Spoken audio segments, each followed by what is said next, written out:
Hi, I'm Michael, and this is California. And with the extended tax filing season officially over for most people, in case you didn't forget that was Monday, which was the deadline for the taxes, the IRS has already started to move swiftly to the next project, which is to provide additional refunds to Americans who'd filed taxes and had income from unemployment in 2020. This is because in the American Rescue Plan, which was signed on March 11th, there is a provision in it meant to help many struggling Americans who had received unemployment benefits in the previous year. In fact, the provision would allow up to $10,200 worth of benefits from unemployment to be excluded from a taxpayer's income. For many folks, this could mean a lower income, a higher tax refund, and perhaps access to more tax credits than they would have otherwise been eligible for. But for some of those early birds who filed their taxes at the earliest possible date, which was on January 27th, this meant for about a month or more, millions of people who could have had this money excluded from their income and thus potentially getting a higher refund, they missed it. So today we are talking about the IRS automatically sending out higher refunds to those folks who filed their taxes before the American Rescue Plan passed, with its provision to allow up to $10,200 worth of unemployment benefits to be excluded, and who and when can expect to see these additional monies in their pockets. Now, this is your daily dose, and before we get to it, if you like this information, if you find it interesting, if you find it helpful, please don't forget to like and subscribe. That way you can get updates when our newest and most informative videos become available. So let's start with the new focus that the IRS is working on to try to ensure that Americans who received unemployment benefits in 2020 are able to get the higher amount of tax return that they may have been owed. This is because under the American Rescue Plan, households who received unemployment benefits are able to exclude up to $10,200 worth of unemployment benefits from their income for individuals and for up to $20,400 for couples. Ultimately, what this means is that many households who got unemployment benefits in 2020 but were unable to exclude them in their taxes at the time of officially filing are now owed more money back. The reason for this is actually pretty simple. With, let's say, $20,000 less in income, a couple could easily be dropped down into a different tax bracket, could now be eligible for more tax credits, and thus entitled to more money back on their tax refund. But the catch here is that the new tax breaks did not go into effect until March 11th when the American Rescue Plan was passed. And with the start of the tax season on January 27th, it meant that around an estimated 10 million Americans who also had unemployment benefits in 2020 actually didn't get their extra refund back in the normal tax refund cycle.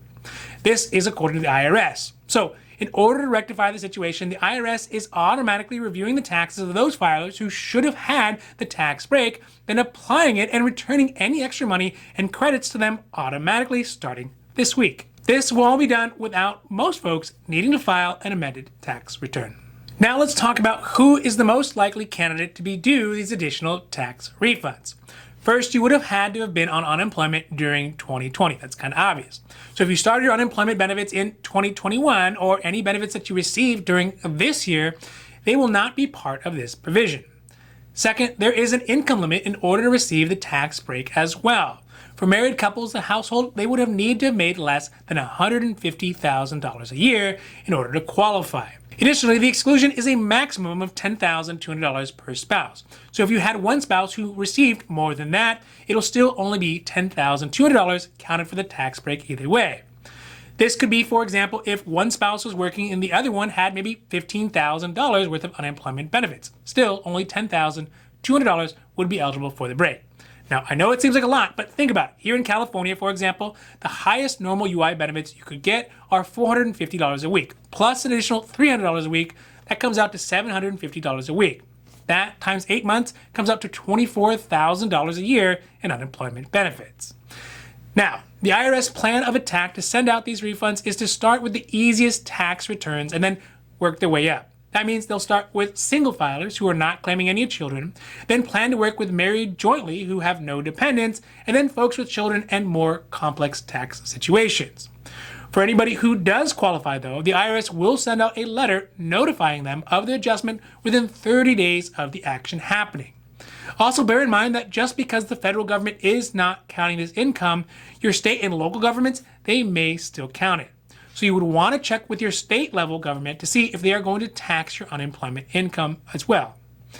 Also, these additional refunds are going to still be affected by any normal offset rules, meaning that if you owe federal, if you owe state, unemployment, compensation debt, child support, spousal support, federal non-tax debt, that would be, for example, student loans, your additional tax refunds could go to these debts first before you get to see any of that additional money. For the vast majority of Americans, the payments will be sent out to them via direct deposit based on the payment information that the IRS has from your normal taxes. If there is no valid payment information available, they will send out paper checks to the address that they have on file. Now, if you've moved or the information is incorrect, you'd want to contact the IRS to ensure that you get those things fixed so that your paper checks, they don't get sent out to strangers. Lastly, although the IRS is saying that they are going to automatically send out payments to people owed additional tax refunds under this unemployment income provision from the American Rescue Plan, it may still be necessary for you to file an amended version of your taxes to reap the full benefit of these tax breaks. For most people, it will not apply, but if you are in a situation that the $20,000 drop in your income would move you into a different tax bracket or make you eligible for additional tax credits like child tax credits or earned income tax credits, etc., and you wouldn't have been eligible for these benefits before, you may want to file an amended tax in order to get them.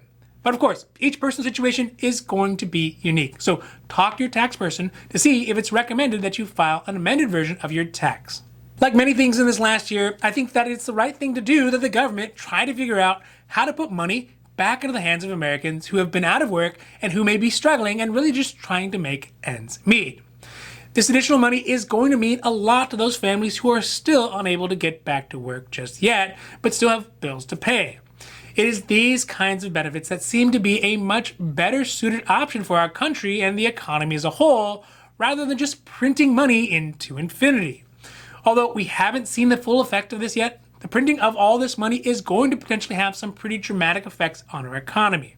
But giving people back their own money, that seems like a win-win situation. And overall, so far, despite all the lambasting over the last year, the IRS seems to have actually done a sufficient job trying to cope with the changes, the new provisions, and this whole new world. I know we like to bag on the IRS because they're a pretty easy target, and they are literal tax collectors, which all the way back to biblical times got a pretty bad rap. But all in all, things like this could have gone much, much worse if the IRS had not managed the way they did. No, it's not perfect, but definitely it's better than we all would like to give them credit for. Now, this has been your Daily Dose, and I hope that you found it interesting or helpful or at least useful. And if you did, please don't forget to like and subscribe. That way you can get updates when our newest and most informative videos become available. So that's it for me, and for California, I'm Michael, wishing you a happy, healthy day.